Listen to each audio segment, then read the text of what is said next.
आइए आपको सीधा लिए चलते हैं जोधपुर, जहां पर लूणी के डोली गांव में जनसभा का आयोजन किया जा रहा है और केंद्रीय मंत्री गजेंद्र सिंह शेखावत क्या कुछ कह रहे हैं आप भी सुनिए। मैं आप सबको दीपावली की हृदय पूर्वक मन पूर्वक शुभकामनाएं देता हूं, बधाई देता हूं, आप सबका अभिनंदन करता हूं। जलाराम जी कहता है कि हमके कितनी दिवाली आई, 4 दिवाली आई। इन 6 महीना में 4 बार दिवाली मनाने नो मौको आपने अब की बार मिली। एक दिवाली काले आपा मनाई भगवान श्री राम जब लंका विजय कर रावण रो वध कर और वापस अयोध्या जी आया, उन दिन पूरा और अयोध्या जी जो है घीरा दीपक जला और भगवान राम रो स्वागत करियो। उन दिनों लेर आज हजारों साल बीत गया। भारत में नहीं, इन सनातन धर्म रो उपासक दुनिया में कोई भी कोना में वे सब आपरे घर में दिया जला और दिवाली मनावे। दूसरी दिवाली जिन तरह लंका में कुराज राक्षस राज समाप्त कर भगवान राम घरे आया, उन दिन दिवाली हुई।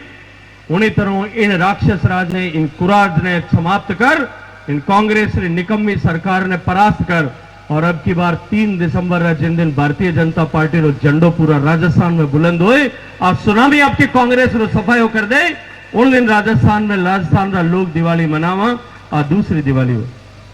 तीसरी दिवाली भगवान राम रो मंदिर बन रही हो। अब चर्चा करी सब लोग, ठाकुर जी राम जी रो मंदिर जिन दिन रामलला रो मंदिर बन जाए और प्राण प्रतिष्ठा हो जाए, उन दिन तीसरी दिवाली हो। और चौथी दिवाली महीना में मोदी जी ने तीसरी बार प्रधानमंत्री बनावा, उन दिन दिवाली मनावा। 4 बार दिवाली अब क्यों। अब मैं अटे आ रहा डोली में वोट मांगू जब तो बात खोटी हो जाएगी। मारी भी बूंदी लागी, रापरी भी बूंदी लागी कि नहीं लागी, लागी कि नहीं लागी भाई। मैं तो आज मांगने तो आयो हूं कि डोली वाला और लूणी वाला जितो मारो लाड राख्यो 14 में और 19 में, उन्होंने हलो लाड राख और राजस्थान में 1 नंबर लूणी ने बनावा। आप भरोसा लेवना आज आप लोगों के बीच में। ये पिछले 5 साल में राजस्थान में जिस तरह की सरकार थी और इस सरकार ने जिस तरह से राजस्थान के किसानों के साथ धोखा किया, राजस्थान के युवाओं के साथ धोखा किया, राजस्थान की माताओं बहनों की अस्मिता के साथ में खिलवाड़ करने वालों को जिस तरह से प्रश्रय दिया, राजस्थान के मान और सम्मान को घटाने का काम किया, राजस्थान को जिस तरह से बदहाल किया, राजस्थान को जिस तरह से आर्थिक दृष्टि से खोखला किया, राजस्थान को जिस तरह से भ्रष्टाचार की राजधानी बनाया, राजस्थान को जिस तरह से देश का सबसे बड़ी महंगाई, सबसे ज्यादा महंगाई वाला प्रदेश बनाया, इस कुराज को समाप्त करने के लिए संकल्प करने का समय है। और यह संकल्प कराने के लिए मैं आज आप सब लोगों के बीच में आया। मित्रों, इस राजस्थान में जो राजस्थान कभी प्रगति की दृष्टि से पहले नंबर का राज्य हुआ करता था, देश के राज्यों में अग्रणी पंक्ति का राज्य हुआ करता था, उस राजस्थान को बदल करके देश में बीमारू प्रदेश बनाने का पाप जिन्होंने किया है, उनको पाप की सजा दिलाने के लिए, संकल्प दिलाने के लिए आप लोगों के बीच में आया।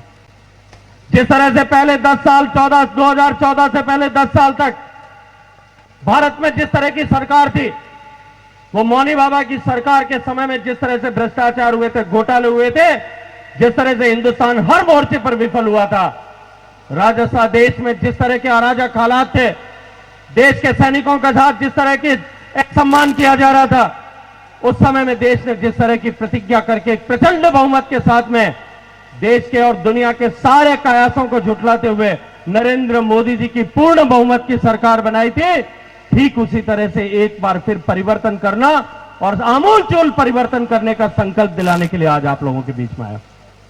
मित्रों, राजस्थान में पिछले 5 साल में जिस तरह की अराजकता रही है, किसानों के साथ धोखा हुआ, युवाओं के साथ धोखा हुआ, किसानों को ऋण माफी की बात करके ये लोग सत्ता में आए थे। हमारे जितना बुजुर्ग बैठा है बताओ मैंने आपरे साथ धोखो हो कि नहीं हो, आपरी फसल आपरे कर्ज माफी हुई कि नहीं हुई, हाथ ऊंचा कर बताओ कि नहीं हुई।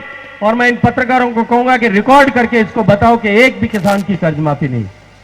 वसुंधरा जी के राज में जिस तरह से कर्ज माफी का काम शुरू हुआ था, जो 50,000 रुपए तक के कोऑपरेटिव के लोन माफ हुए, तो उसके बाद में एक भी कर्ज माफ हुआ क्या। राजस्थान का किसान सम्मान और स्वाभिमान के साथ में जीने वाला किसान। मुझे जब आप लोगों ने 2014 में आशीर्वाद देकर के लोकसभा में भेजा था, पीपी चौधरी साहब बैठे, इनको याद होगा 2014-15 के साल में देश के बहुत बड़े हिस्से में अकाल पड़ा था। अकाल के समय में ठेठ उत्तर प्रदेश से लेकर के नीचे तेलंगाना तक देश के बहुत बड़े हिस्से में एक मोटा पट्टा में काल पड़ी। उस समय लोकसभा की अध्यक्ष थी सुमित्रा महाजन जी। उन्होंने लोकसभा में चर्चा रखी कि लोकसभा में भारत के अकाल के कारण से उपजे हुए कृषि के हालात पर, किसानों के हालात पर चर्चा होनी चाहिए। आधे घंटे की चर्चा थी, लेकिन देश के सारे सांसद उस पर बात करना चाहते थे। वो आधे घंटे की चर्चा 3 दिन तक चली थी। सभी लोगों ने अपनी अपनी तरफ से विचार रखे थे। महाराष्ट्र की सांसद है शरद पवार साहब, अपने आप को बड़े किसान नेता कहते हैं। उनकी बेटी सुप्रिया सूले, उन्होंने खड़े होकर के कहा था कि महाराष्ट्र में किसान इतना बदहाल है कि महाराष्ट्र में 2500 किसानों ने आत्महत्या की। पंजाब में आज जो वर्तमान में मुख्यमंत्री हैं, वो उस समय आम आदमी पार्टी के सांसद थे भगवंत मान जी। उन्होंने कहा कि पंजाब में दुनिया का सबसे ज्यादा सिंचाई का रकबा है। 99% जमीन सिंचाई के तहत आती है, लेकिन वो आज भी पंजाब में जिस तरह से खेती के हालात हैं, पंजाब में 2000 से ज्यादा किसानों ने 1 साल में आत्महत्या की। सभी अलग अलग प्रदेशों के किसानों ने, सांसदों ने अपने यहां के हालात की बात की। उत्तर प्रदेश में उस समय अखिलेश यादव की सरकार थी। उस समय उत्तर प्रदेश के सांसदों ने भी खड़े होकर के कहा कि हमारे यहां भी किसान आत्महत्या कर रहे हैं। मैं नया नया चुन के गया था। मैंने भी जाकर के अपने पार्टी के बड़े नेताओं को कहा कि मुझे भी बोलने का मौका चाहिए। मैं पश्चिमी राजस्थान से आता हूं, हमारे यहां तो हमेशा ही अकाल पड़ता है। और मैं धन्यवाद देना चाहता हूं आदरणीय अर्जुन राम मेघवाल जी का कि उन्होंने मुझे बोलने का उस समय मौका दिया था। मुझे 10 मिनट का टाइम मिला, प्रधानमंत्री वहां बैठे।